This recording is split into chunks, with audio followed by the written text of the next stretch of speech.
우리는 잠언 26장을 묵상하며 지혜를 구하는 시간을 가져보겠습니다. 잠언 26장은 미련한 자, 게으른 자, 그리고 다툼을 좋아하는 자에 대한 경고와 교훈을 담고 있습니다. 이 장을 통해 우리는 지혜로운 삶을 살기 위해 무엇을 경계하고 어떻게 행동해야 하는지 배울 수 있습니다. 1. 미련한 자에 대한 경고 1-12절 1절 미련한 자에게는 영예가 어울리지 않는다. 이는 마치 여름에 눈이 오거나 추수 때 비가 오는 것과 같이 부적절하다. 미련한 자가 높은 지위에 오르는 것은 사회에 해롭다는 의미입니다. 그의 어리석음이 공동체에 부정적인 영향을 미치기 때문입니다. 우리는 자신의 능력과 한계를 정확히 알고 겸손하게 행동해야 합니다. 2절 이유 없는 저주는 마치 떠도는 참새나 날아가는 제비처럼 아무런 효력이 없다.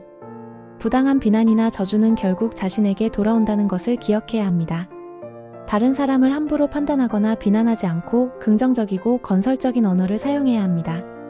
3절 말에게는 채찍, 나귀에게는 재갈이 필요하듯 미련한 자에게는 징계가 필요하다. 미련한 자에게는 징계가 필요합니다.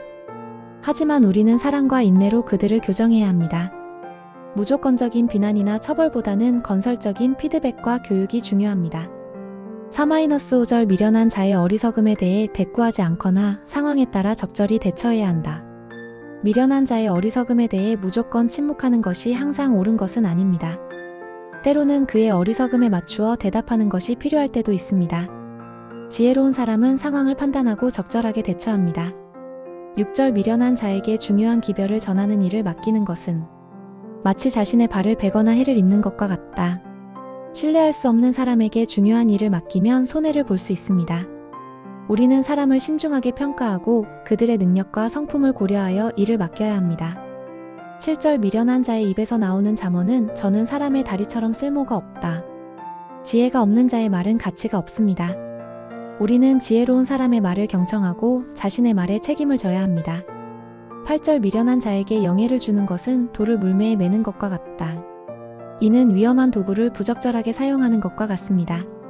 미련한 자에게 권력을 주면 사회에 해를 끼칠 수 있습니다. 우리는 지도자를 신중하게 선택하고 그들의 자질과 능력을 면밀히 평가해야 합니다. 9절 미련한 자의 입에서 나오는 잠언은 술 취한 자가 든 가시나무와 같다. 통제되지 않은 지혜는 위험합니다. 우리는 지혜를 사용할 때 신중해야 하며 자신의 감정을 잘 다스려야 합니다. 10절 미련한 자를 고용하는 것은 지나가는 행인을 고용하는 것과 같다. 무분별한 고용은 손해를 초래합니다. 우리는 직원을 채용할 때 신중해야 하며 그들의 능력과 성품을 면밀히 평가해야 합니다. 11절 개가 토한 것을 다시 먹는 것처럼 미련한 자는 어리석은 행동을 반복한다. 어리석음을 깨닫지 못하고 계속 반복하는 것을 경계해야 합니다. 우리는 자신의 잘못을 인정하고 배우고 성장해야 합니다. 12절 스스로 지혜롭게 여기는 자는 미련한 자보다 더 희망이 없다. 교만은 지혜를 가로막습니다. 우리는 겸손한 마음으로 지혜를 구해야 합니다. 2. 게으른 자에 대한 경고 13-16절 13절 게으른 자는 길에 사자가 있다 핑계대며 이를 회피한다. 게으른 자는 핑계를 대며 자신의 책임을 회피합니다. 우리는 자신의 의무를 성실히 수행하고 어려움을 극복하기 위해 노력해야 합니다. 14절 문짝이 돌적이를 따라 돌듯이 게으른 자는 침상에서 뒹굴기만 한다. 게으른 자는 생산적인 활동을 하지 않고 시간을 낭비합니다. 우리는 시간을 효율적으로 사용하고 목표를 향해 꾸준히 노력해야 합니다. 15절 게으른 자는 손을 그릇에 넣고도 입으로 가져가기 귀찮아한다. 게으른 자는 작은 노력조차 귀찮아합니다. 우리는 작은 일에도 최선을 다하고 성실하게 일해야 합니다. 16절 게으른 자는 사리에 맞게 대답하는 7사람보다 자기를 더 지혜롭게 여긴다. 게으른 자는 자신의 무능함을 인정하지 않고 오히려 자만합니다. 우리는 겸손한 마음으로 배우고 다른 사람의 의견을 경청해야 합니다. 3. 다툼을 좋아하는 자에 대한 경고 17-28절 17절 자기와 상관없는 다툼에 간섭하는 것은 개 귀를 잡는 것과 같이 어리석다. 다른 사람의 다툼에 불필요하게 간섭하는 것은 문제를 악화시킬 수 있습니다. 우리는 평화를 유지하고 갈등을 해결하기 위해 노력해야 합니다. 18-19절 이웃을 속이고 농담이라고 하는 자는 횃불을 던지는 미친 사람과 같다. 다른 사람을 속이고 상처 주는 행위는 심각한 결과를 초래할 수 있습니다. 우리는 정직하고 진실하게 행동해야 합니다. 20절 나무가 없으면 불이 꺼지듯 험담하는 자가 없으면 다툼도 멎는다. 험담은 다툼을 부추기는 원인이 됩니다. 우리는 험담을 피하고 긍정적인 대화를 해야 합니다.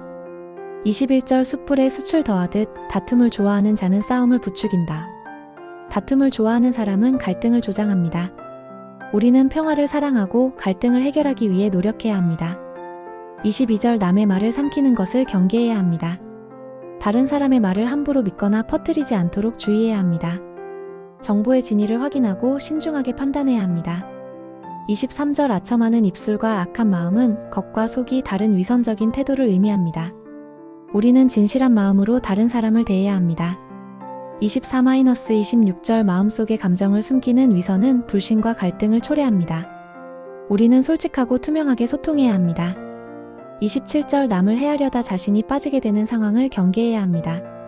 다른 사람을 해하려는 계획은 결국 자신에게 돌아올 수 있습니다. 우리는 선한 마음으로 다른 사람을 대해야 합니다. 28절 거짓말하는 자는 자기가 해한 자를 미워합니다. 거짓말은 관계를 파괴하고 불신을 초래합니다. 우리는 진실하고 정직하게 행동해야 합니다. 핵심 요약. 잠언 26장은 지혜로운 삶을 살기 위해 피해야 할 어리석음, 게으름, 다툼에 대한 구체적인 경고를 제공합니다. 미련한 자의 특징을 파악하고 게으름을 극복하며 불필요한 다툼을 피하는 것이 지혜로운 삶의 중요한 요소입니다. 스스로 지혜롭다고 생각하는 교만함을 버리고 겸손하게 지혜를 구하며 정직하고 평화로운 삶을 살아가도록 권면합니다. 오늘 묵상을 통해 우리는 더욱 지혜롭고 성숙한 삶을 살아갈 수 있기를 바랍니다. 감사합니다.